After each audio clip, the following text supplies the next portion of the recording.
Hey guys, welcome to Anxiety Struggle is Real. My name's John Ledger. Thanks for being here. As I start out all my videos, I am not a doctor. I am not a therapist. I'm an average guy. Been dealing with panic and anxiety for a long time. Learned a lot. I've done a lot, researched a lot, and I'm trying to help you a lot, I hope. But even if it's just a little, that's good. Um, if you haven't seen my last video, it's going to pop up on the screen here along with a picture of me, which I don't know how to change. The picture of me is the subscribe button. The other video that I just did, it's about doing the work of healing and getting ourselves better in anxiety. It was a good video. It's short. It's only 4.5 minutes. Give it a look if you want. I'm going to try and keep this one short as well. This one is about doing what you want, doing what you love, and doing what is good for you.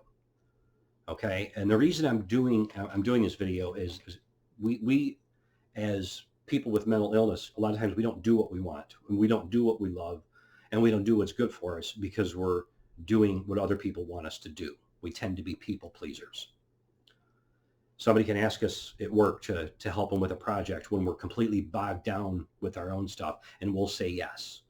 Or a friend can ask us, will you stop at the store and pick this up for me because I just don't have time, this and that and everything. Well, you don't have time either, but you say yes.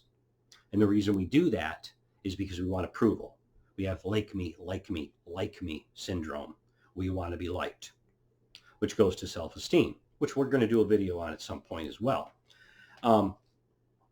Another way that we do this like me thing is when people ask us to do social things.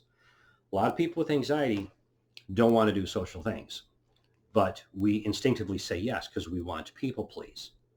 Maybe you don't have social anxiety and you can just do it, and that's great. But if you have social anxiety, you know what I'm talking about.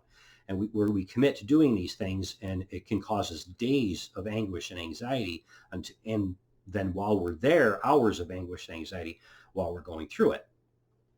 Again, we're just trying to people please. So what we need to do when somebody asks us to do something, we, rather than instinctively say yes, we have to pause. Think. How is this going to affect me? Do I have the time? And then answer the question. Or do I have the desire even? Because if you don't have the desire, you could say no. Saying no is very difficult for us, but you can do it, and I can do it. I'm not saying that we should completely stop helping people altogether, but we do it too much. Now, with the social anxiety stuff, you got to be careful because you don't want to say no all the time because you don't want your world to shrink to where you're not doing any socializing at all. We have to push the envelope on that a little bit. And my next video is going to be on social anxiety and how to push that because that social anxiety affected my life tremendously. And I'll tell you about it. That'll probably be a little bit longer video. What about your job? We're going to talk about doing what you love. Do you hate what you do? I'm going to make a bold statement here. If you hate what you do, quit doing what you're doing. Now, I don't mean be irresponsible and just quit because you and not have a job. I'm saying figure out a way to get out of it. Find a new job, which is easier said than done, especially in this climate, but find something that you love to do and do that. I'm in the middle of my third change right now of career in my life. I'm 54 years old. And the way I'm doing it as a side hack so I can ease into it and get it rolling. And then I'm going to quit doing the construction, which is what I do now, because I'm done with that. It does me no good anymore. Plain and simple. You can do the same thing. There's a lot of side gigs out there that you can start to produce income, and it could turn into a career, or just go about it, make a list of what you would love to do and see if you can find a job that falls in there, because you don't want to spend too much time doing what you hate, doing what you don't love, because it causes stress. Stress leads to burnout. Burnout leads to anxiety. 2/3 of all the workforce in a year's time experiences burnout. That's from some research I did, a Gallup poll. They polled people.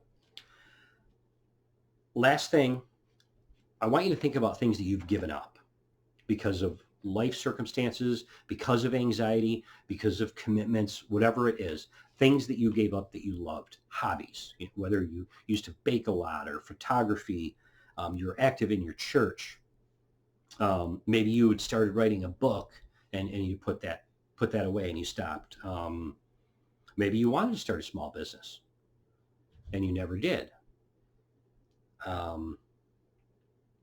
Something you used to make. Maybe you used to do woodworking. I don't know. If you had something like that and you gave it up, you need to start doing it again.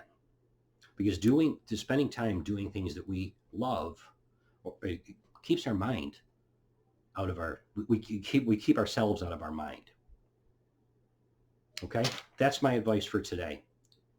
Again, and one of these things that you used to do that you love, this hobby, could turn into a career.